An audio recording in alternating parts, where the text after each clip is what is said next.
My excitement for this tool is too much. It's pretty hard to understand what you actually need, so I will show you the details. Sometimes I'm thinking like after this job I could do whatever job that it's in the market. You know, like I'm getting a bit emotional now, but yeah. Hello guys, we're opening a very important tool which I said that we will in my last vlog, which is extremely important on what I'm doing now and what I want to achieve and practice. So you probably know what I'm talking about. So we will open that one. I got it yesterday and I was like so excited to open it, and I was like, okay, but I forgot that we need compressor. Yeah, so I went to a hardware store and I was checking a lot of compressors at the store, and you know, like sometimes I'm thinking like after this job I could do whatever job that it's in the market, because it's just how many things you actually have to know that you would do something like this. If you're working with engines, if you're working with compressors, you have to know everything about it. Like why we have bigger tanks, why we have smaller tanks. And you know, I came into the store and I saw that big one, that 50-liter one. And I was like, no, not now. I can't deal with that now. After struggling to understand all the settings that you need to have in air compressor, because I wanted to have smaller one, and I was like, okay, but it has to be something about it, because we wouldn't have that many options. You know, I was reading papers in the store, really took that instruction to a serious note. I was opening Juria site as well, just to check what kind of settings we need for that machine. So I took smaller one with a huge power, and yeah, we have a compressor as well, which we install with machine 2, which is so nice. So now we will open that machine together and you will see that. I'm a very tall human being, so either I'm like this or I have to sit down. So yeah, we're opening that. It's not a lightweight, you know? Okay, let's open. You know, now I don't have anything near me, so just don't do that at home. But scissors always does the job. You know, I'm just too excited. Just wait and find the knife proper for this.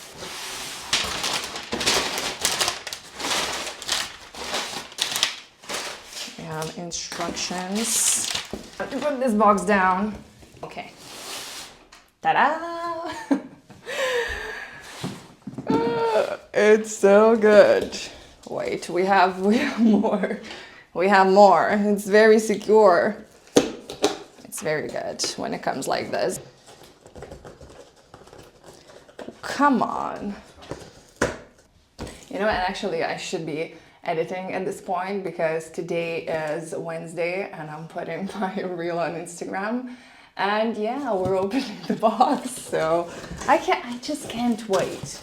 My excitement for this tool is too much. Like, look at that beauty. It's so pretty. Okay, I want to look at it too. So pretty. So beautiful, really. I will show you up close. It's nice. You know, like I'm getting a bit emotional now, but yeah, usually I'm not like this, but some things just makes me emotional, and this thing probably does that to me. Okay. I'm happy to announce that this video is sponsored by GRANDE. It's a big jewelry supply store where I'm buying a lot of my tools and supplies from silver to equipment, whatever you might need for your jewelry creations, they probably have it. And they're giving you a code with $20 off of your shipping price. Thank you, GRANDE, for sponsoring this video. But I really wanted to open that with you. Have connections too. I have such a nice pedal as well. Quite some time I'm working without a pedal because I bought speed controller when it comes to forward dom engine. I bought it because you can't use a pedal when you're using hammering attachments, because I wanted to have that hammering attachment so bad, but I didn't want to buy another engine because you have to buy a slower engine for hammering attachments when it comes to forward dom. So I was like, okay, it has to be some kind of solution to work with the same engine. So probably for 2 years now I'm working without the pedal, so I have to get used to the pedal again, because you know that speed controller is actually very good because you never over speed and the drill is going with the same speed all the time. So for sure we have less breakage when it comes to drills. You know, it was easier, the speed is going and I'm just like doing my thing, but I don't need to like push it with my foot. And now we're coming back with the pedal again. So yeah, but that's nice because it's metal one, so it's not moving around everywhere. I didn't have metal one, I had plastic one, and it was driving me crazy. So if you want to be stable with your pushing when it comes to pedal, metal one is, you know, I highly recommend to have metal one. Now I'll show you a very cool compressor that I bought from hardware store. I like to have a cool tool. You know, design for me is important because if you're making a good tool, just, I don't know, work a bit more for design, because we're putting that in our area, we're working, we're seeing that all the time, and I love a cool, good design, so why not, you know? Okay, so we are bringing this dude to my table, and I will bring compressor.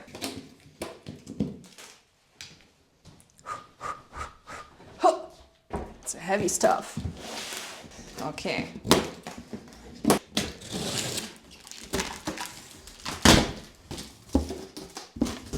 And you do really need to go to the gym if you want to do this job. So, just for the record.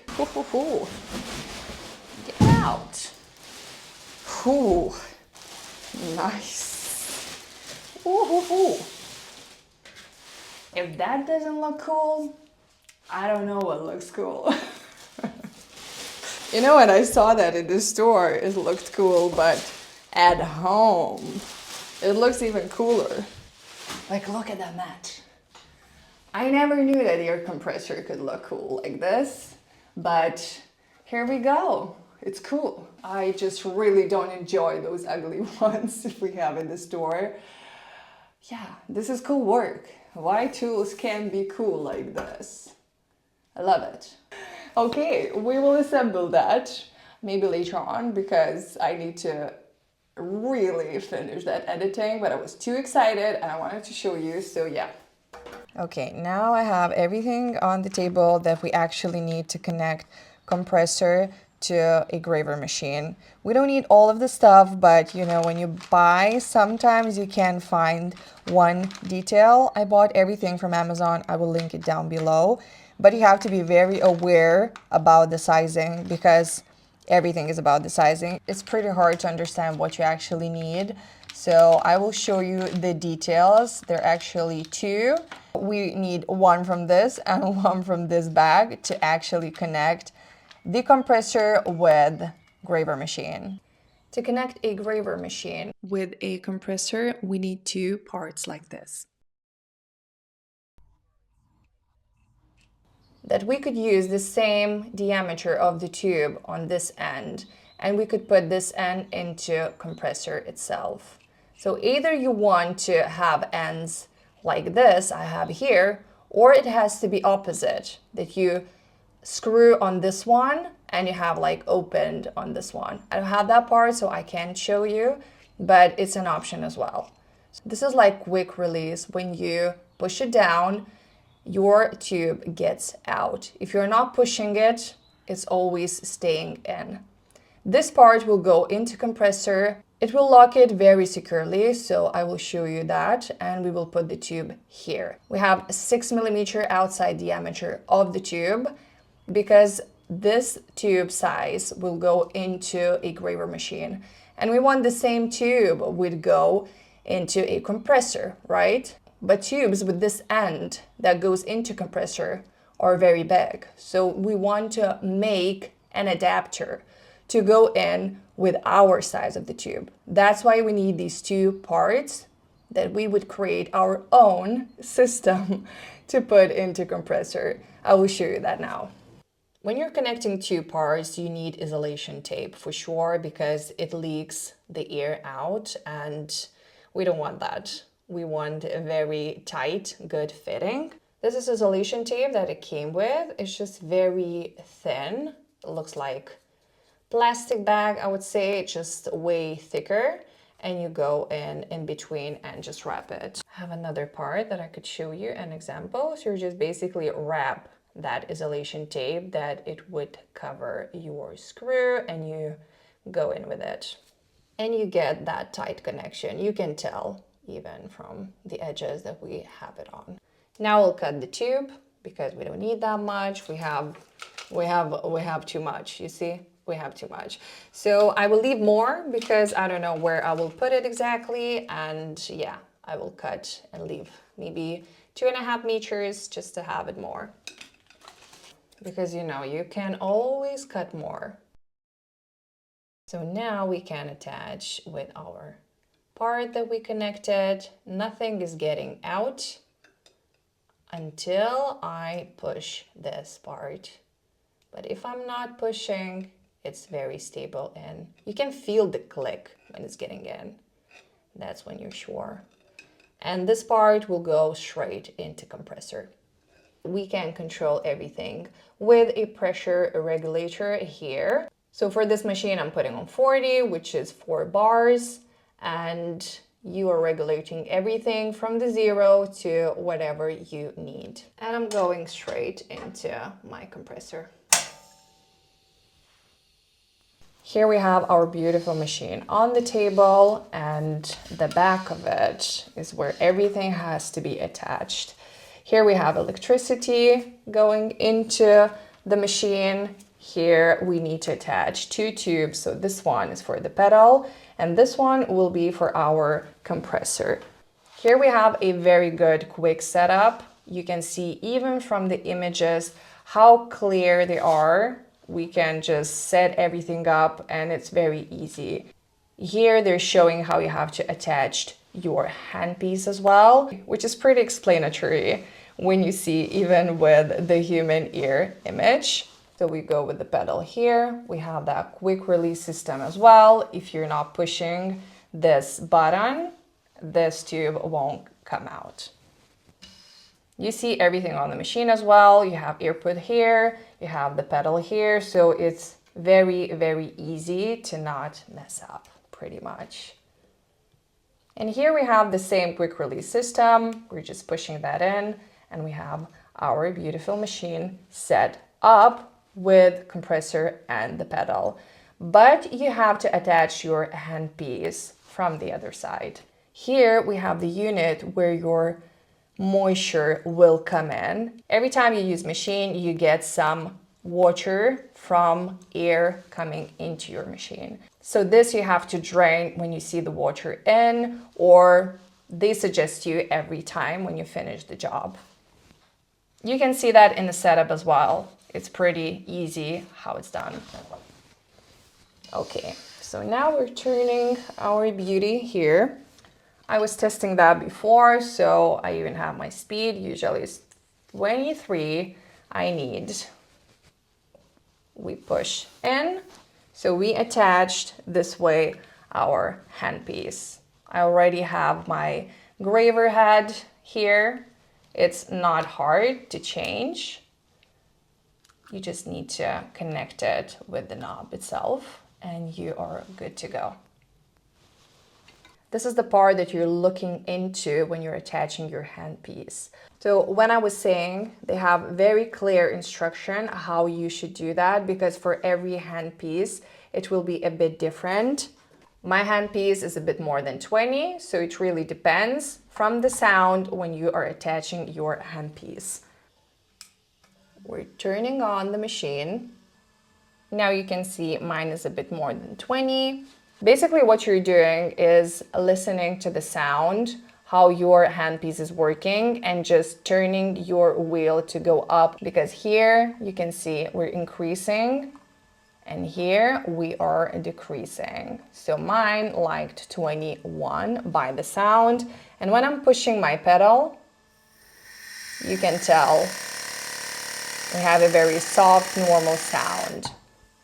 And here we have just vibration, so I need more. And while I'm going up, you can tell by the sound.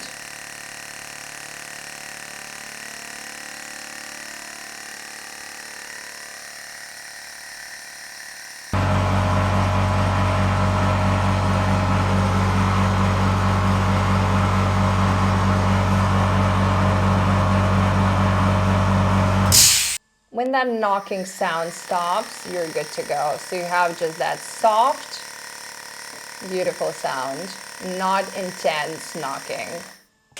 I lock it in and mine is a bit more than a 20. And when we're finishing the work, we want this would be on a 0 again and turning off our machine. It's even recommended when you're turning off the compressor, push the foot control to bleed off any remaining air pressure. This protects the seals and avoids keeping the system constantly pressurized. If you have some questions or suggestions, as always, I'm waiting in the comment section. And yeah, I hope you like it, and I will see you in my next one.